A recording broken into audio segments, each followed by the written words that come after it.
Today I want to talk about the issue of identity theft, and with the message is that what you don't know about identity theft can really mess up your day.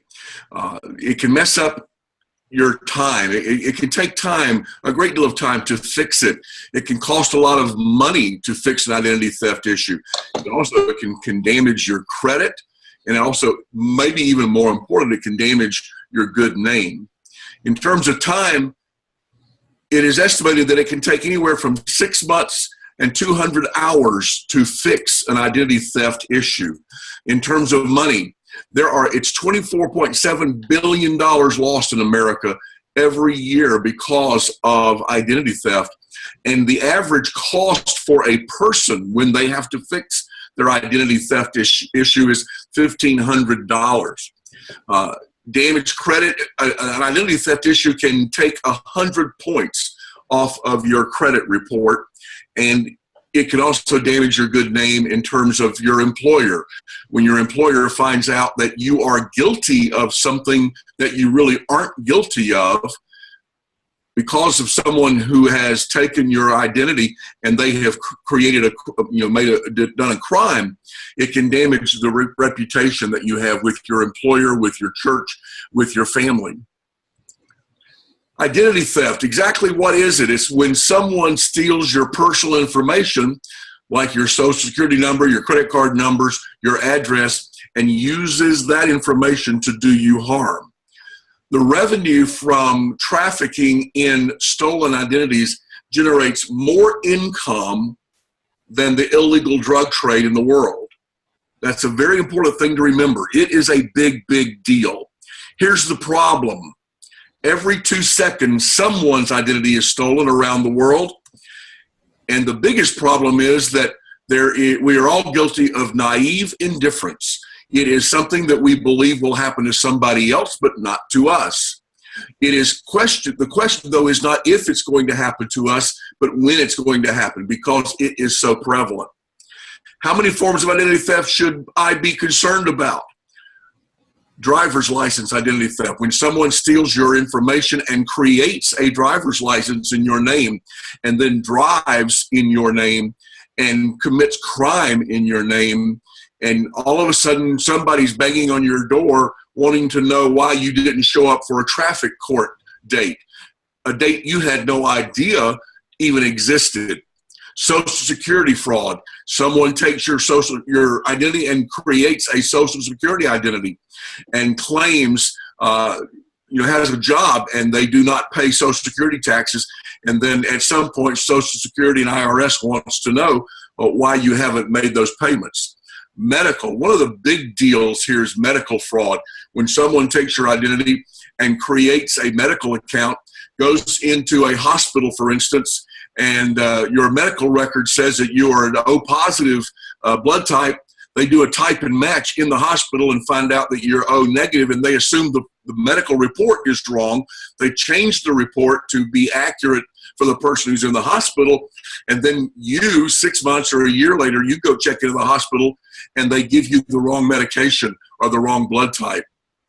Criminal. Someone creates identity and actually commits crimes in your name. And at some point, the sheriff bangs on your door wanting to arrest you for something you have no idea even happened.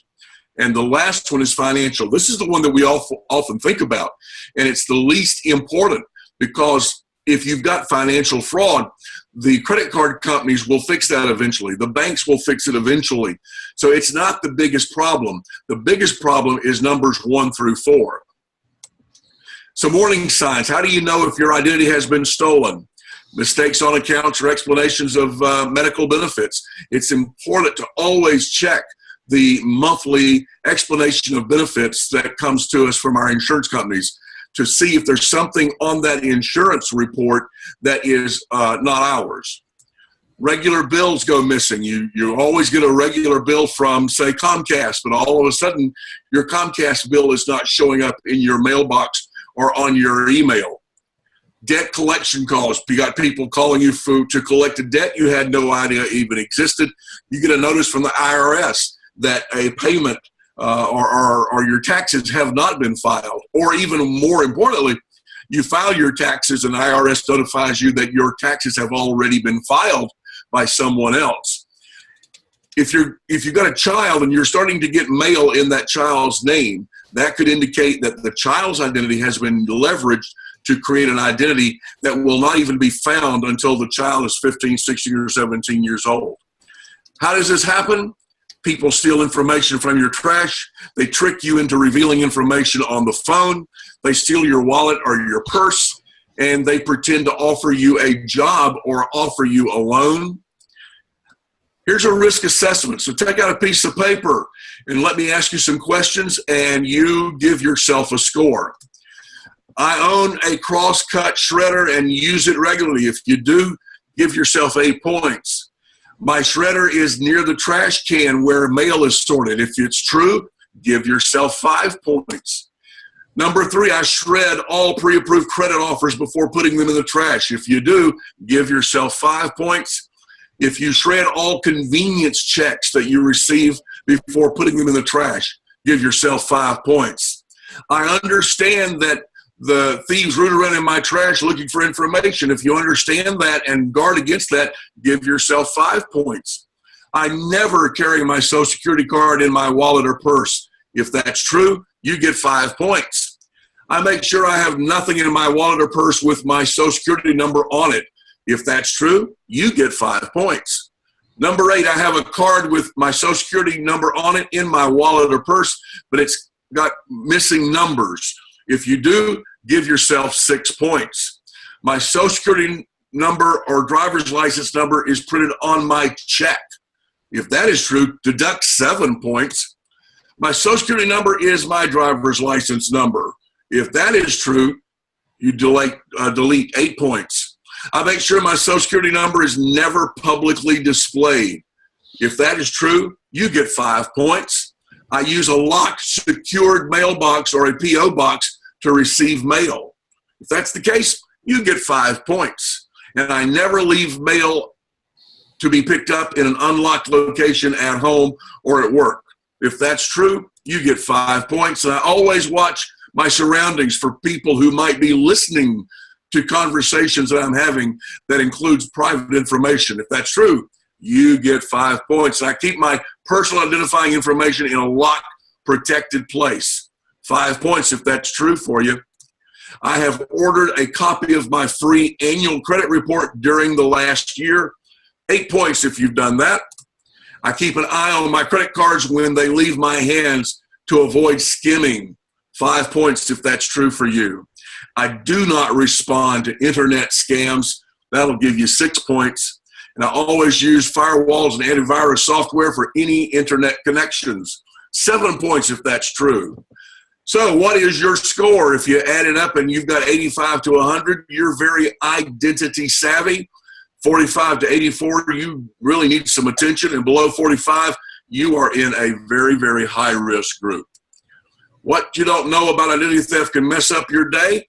Take care of your identity and it'll take care of you, and then your day won't get messed up.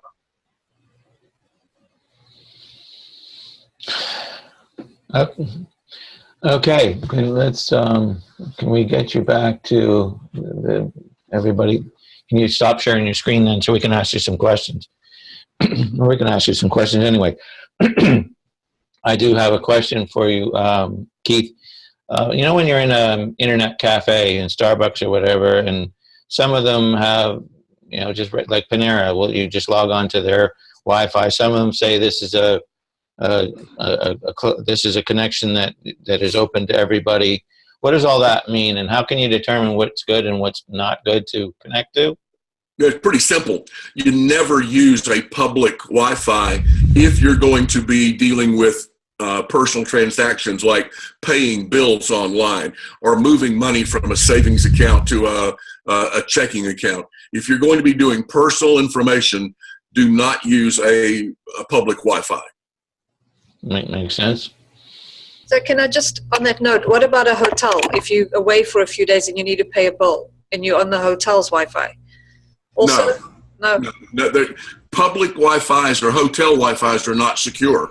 So you should never do anything public, never do anything private on a public Wi-Fi get off the public Wi-Fi and go to your Verizon or AT&T connection.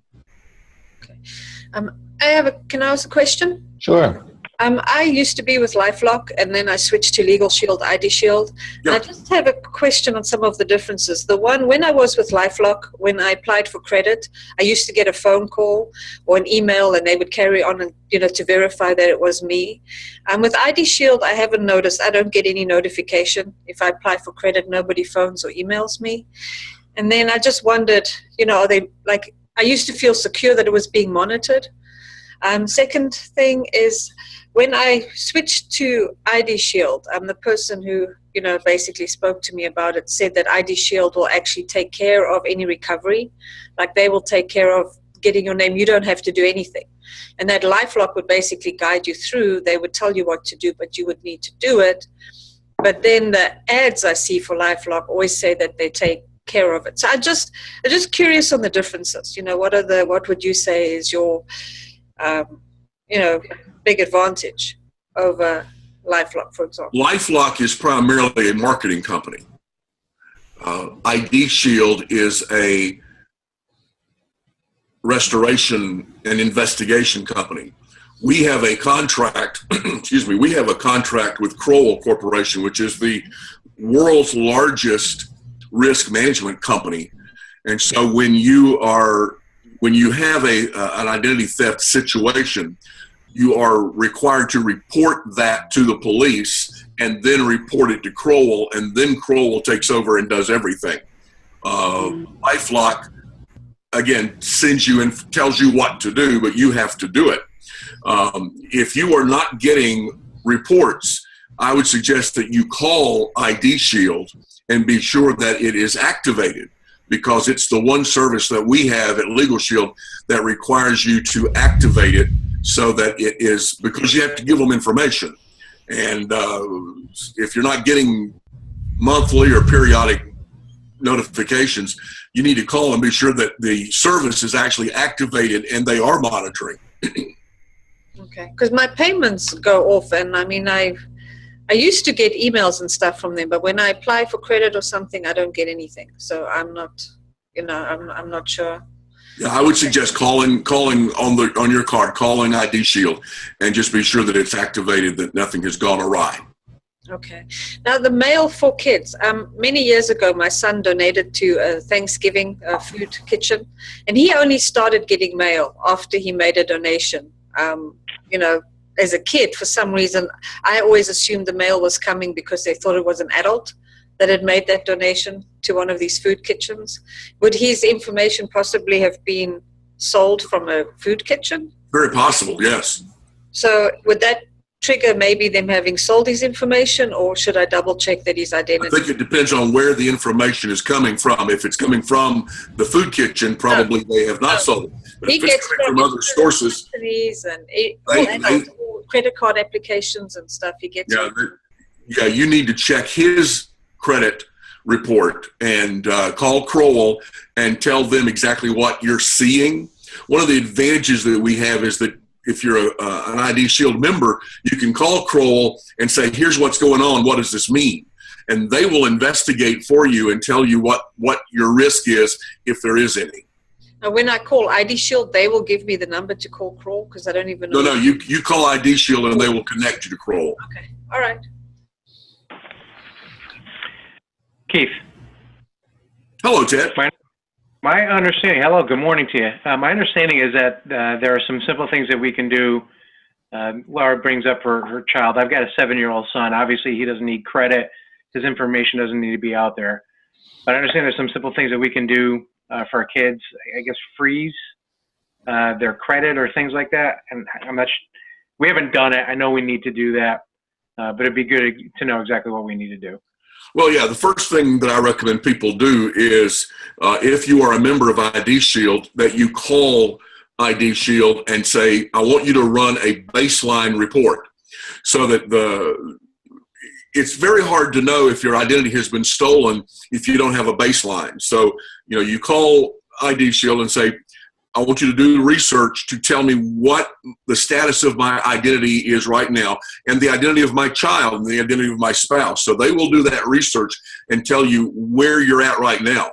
They may say your child has no credit references in their file at the moment, which is good. Now you know that if they ever get something, their identity has been leveraged. But the very first thing to do is to call the Crowell, or unless you're a member of LifeLock, call LifeLock and tell them to do the same thing. Awesome. Thank you. All right. Well, thanks, Keith. That was a great presentation. Appreciate it. My pleasure. Thank you.